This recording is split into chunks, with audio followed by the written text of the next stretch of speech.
हिमाचल प्रदेश प्राथमिक शिक्षक संघ का न्यू कॉम्प्लेक्स व्यवस्था के खिलाफ क्रमिक अनशन 18वें दिन भी जारी रहा। शिमला में चल रहे आंदोलन में अब महिला शिक्षक भी शामिल हो गई है। संघ ने स्पष्ट किया कि मांगे पूरी नहीं होने पर आंदोलन को और तेज किया जाएगा। प्राथमिक शिक्षक संघ के अध्यक्ष रमेश शर्मा ने कहा कि शिक्षक 15 दिनों की पैदल यात्रा कर शिमला पहुंचे थे और 26 जुलाई को चौड़ा मैदान में प्रदर्शन किया था। उन्होंने आरोप लगाया कि मुख्यमंत्री के आश्वासन के बावजूद शिक्षा विभाग की ओर से मामले का समाधान नहीं किया गया।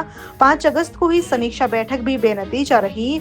संघ ने न्यू कॉम्प्लेक्स व्यवस्था को वापस लेने के साथ जेबीटी की लंबित बैच वाइज भर्तियां शुरू करने और 1762 पदों की भर्ती प्रक्रिया में तेजी लाने की मांग की है। संघ का दावा है कि प्रदेश में जेबीटी के 5000 से अधिक पद खाली है और 3000 से ज्यादा स्कूल एक शिक्षक के सहारे चल रहे हैं।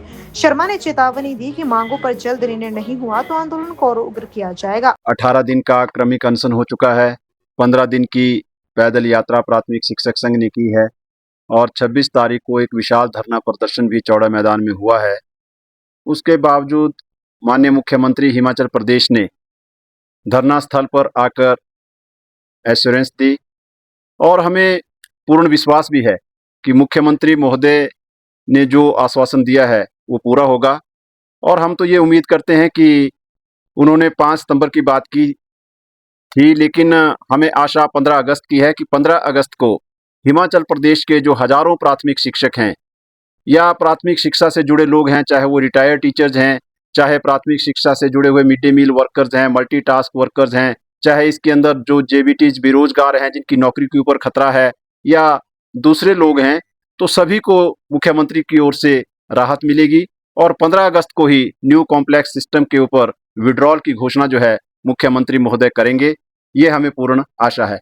जी, मैं ये भी जोड़ना चाहूँगा कि जो हमारा विषय था, क्योंकि कॉम्प्लेक्स सिस्टम को जिस तरीके से लाया गया था और जो व्यवस्था की जा रही थी उसका हमने विरोध किया और हमने कहा कि 5000 से ज़्यादा पोस्ट जो है वो जेबीटी की खाली है, 3000 से अधिक स्कूल जो हैं वो एक अध्यापक के सहारे चल रहे हैं, तो वहाँ पर विषय को फिर विभाग जो है भटकाने का प्रयास कर रहा है। आपने सुना कि युक्तिकरण किया जाएगा।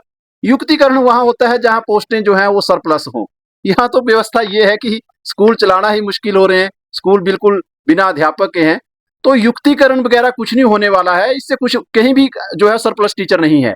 तो ये तो बिल्कुल एक फिर ध्यान भटकाने का प्रयास किया जा रहा है। सरकार को चाहिए कि वो बैच वाइज नियुक्ति की ओर आगे बढ़े और जो कमीशन से भर्ती की हमारी 1762 पोस्ट है उसकी प्रक्रिया को तेजी से किया जाए और जो कॉम्प्लेक्स सिस्टम है इसको विड्रॉल किया जाए। तो ध्यान को भटकाने का प्रयास किया जा रहा है और मुख्यमंत्री महोदय एक हिमाचल प्रदेश के मुखिया हैं और उनके द्वारा जो बात कही जाती है वो तो एक ऑर्डर होता है सीधा सीधा। तो आज भी मैं देख रहा हूं कि शिक्षा विभाग जो है वो एक बैठक करता है और उस बैठक के अंदर जो मुख्यमंत्री के महोदय के आदेश थे कि प्राथमिक शिक्षक संघ के साथ वार्ता की जाए, वहां कई संगठनों को बुलाया जाता है, लेकिन फिर भी वहां पर सभी संगठनों ने हमारी मांग का लगभग समर्थन किया है। और उसके बाद भी आप एक और चीज देख सकते हैं कि मुख्यमंत्री महोदय ने मंच से ही वहां घोषणा की कि अंडर 12 की खेलें होंगी। यहाँ डायरेक्टरेट के अंदर मुख्यमंत्री महोदय ने घोषणा की, मीडिया के अंदर मुख्यमंत्री महोदय ने घोषणा की और आज भी विभाग कह रहा है कि इसमें कोई आदेश नहीं है। ये जो है अभी हम एक प्रस्ताव वहां पर भेजेंगे।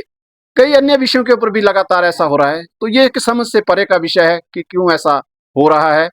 तो उसमें प्राथमिक शिक्षक संघ जो है काफी दुखी है, करता रहा हूँ। तो मुख्यमंत्री महोदय की द्वारा तो गर्दन भी हिला दी जाती थी तो भी वो कार्य जो है हो जाता था।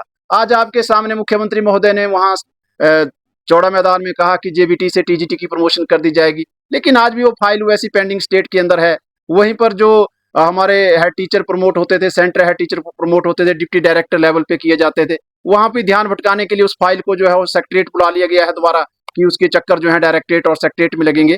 तो ये समझ नहीं आ रहा है कि विभाग जो है क्यों जो है वो सरकार की छवि को बिगाड़ने में लगा है या मुख्यमंत्री महोदय की बात क्यों नहीं मानी जा रही है। और तो इस समय विवश होकर जो है फिर आंदोलन के लिए बाध्य हैं। आगामी तो देखो, ये जो हमारा क्रमिक अनशन है तो हमने पहले ही इसका फैसला कर लिया था जनरल हाउस के अंदर ही कि ये उस समय तक जारी रहेगा, चाहे इसमें 2027 के विधानसभा चुनाव तक बात आ जाए, ये तो वहां तक जारी रहेगा। और इसके बाद अगर बात फिर नहीं बनती है तो साथ में और भी स्वरूप जो है आपको देखने को मिलेंगे जिनकी घोषणा जो है, क्योंकि हमने एक मुख्यमंत्री महोदय द्वारा डेडलाइन दी गई थी 5 सितंबर की, उसका हम इंतजार कर रहे हैं।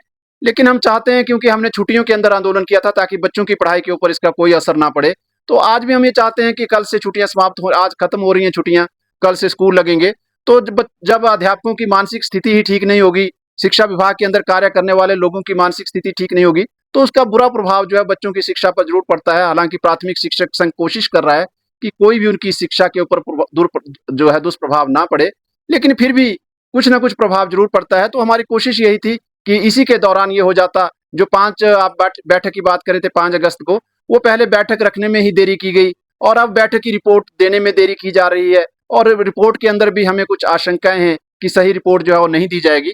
तो ये सारी बातें जो हैं माननीय मुख्यमंत्री महोदय को देखनी चाहिए और एक सही निर्णय जो हम आशा करते हैं कि ये जो संघर्ष है ये कोई दूसरा रूप ना ले, और मुख्यमंत्री महोदय चाहते भी हैं कि ये निपटे, तो हम चाहते हैं कि इसको जल्दी निपटाया जाए। अन्यथा फिर इसके बाद जो है प्राथमिक शिक्षक संघ जो है अपनी रणनीति की घोषणा करेगा। Rising from the Himalayas, a university for the new India driven by innovation. From cutting-edge research to leading startups, Shulini students learn to shape the future. Shulini University. Apply now.